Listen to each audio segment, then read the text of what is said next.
Сайн байцгаана өрх хүнд үзэгчдээ Тархуу аймгийн Азаг даргын тамгын газраас бэлтгэн хүргэдэг тодруулгын ажиллагаа эхлэхэд бэлэн боллоо.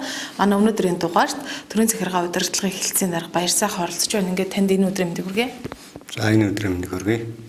Тэгэхээр аймгийн эдийн засгийн нэмийг 2018 онд хөгжүүлэх үндсэн чиглэлийг хэрэгжүүлэхээр төвшүүлсэн зорилт маань яг өнөөдрийн байдлаар ямар хуу одоо шатанда яаж хэрэгжиж явж байна вэ?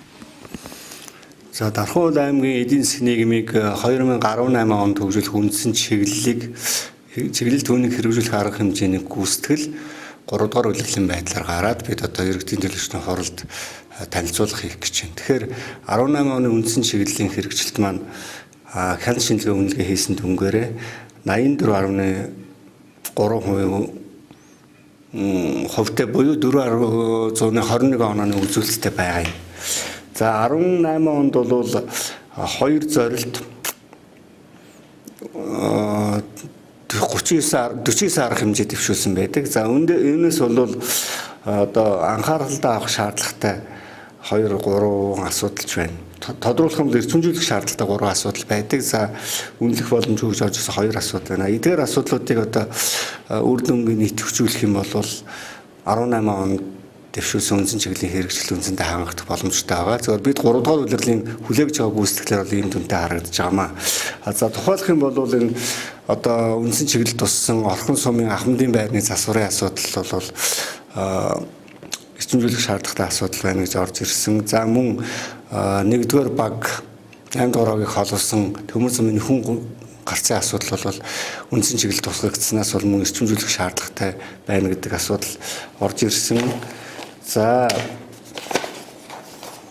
өөр орхон сумын цэвэр усны их үүсвэр усан хангамжтай холбох асуудлыг бол эрчимжүүлэх шаардлагатай байгаа.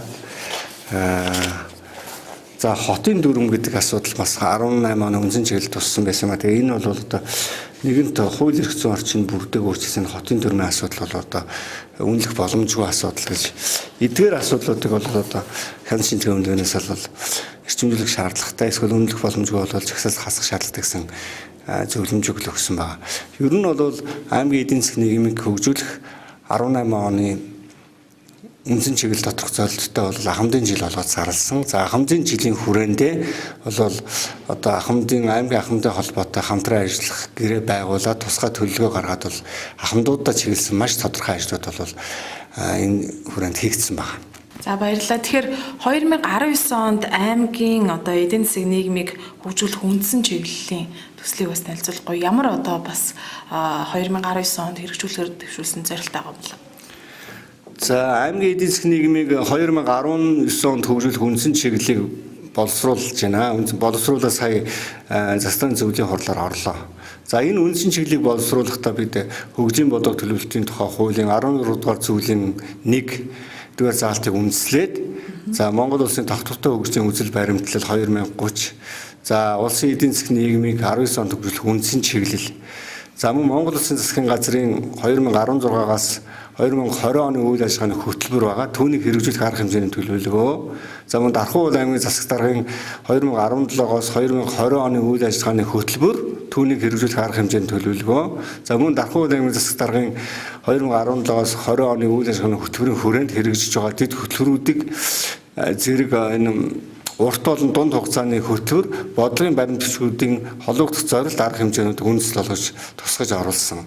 За тухайлбал энэ 19 оны үндсэн чиглэлийн төслийг боловсруулахдаа бид бол одоо 5 бүлэг 43 зал 57 арга хэмжээтэйгээр сая засгийн зөвлөлийн хуралд танилцуулсан. Тэгээд зөвлөлийн гишүүдийн өгсөн санал зөвлөмжийн дагуу одоо энэ арга хэмжээнд дээр дахиж боловсруулалт хийгээд одоо бид үдээс хойш иргэдийн төлөөлөгчдийн хурлын ажлын албанд шилжүүлэхээр ийм бодлоготой ажиллаж байна. За ер нь бол 2019 оныг энэ үндсэн чиглэлийн хүрээндээ Тархуу аймгийн гэр бүл залуучдын хөгжлийг дэмжих болгоод жил болгон зарлаж байгаа. За үүнтэй холбогдоод мөн гэр бүл хүүхд залуучдын хөгжлийг дэмжих жилийн ажлын хүрээнд хийгдэх ажлуудын саналуудыг бид хэлтс агентлагуудаас нэгтгэж авсан. Тийм учраас энэ саналуудын хүрээнд боловсруулалт хийгээд гэр бүл хүүхд залуучдын хөгжлийг дэмжих жилийн ажлын хүрээнд хийх ажлын төлөвлөгөө гаргаж батлуулж